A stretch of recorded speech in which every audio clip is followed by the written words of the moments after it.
15 or 20 minutes or so of the new movie Angry Birds, I felt bored, frustrated, and alienated. And then I got it.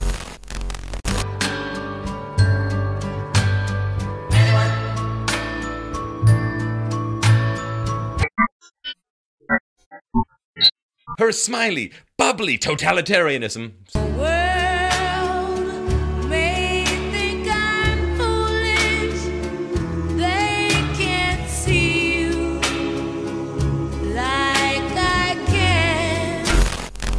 Conform and we might release you. We'll understand.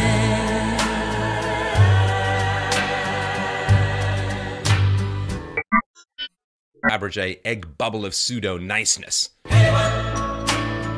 Well, are you? I feel so sorry.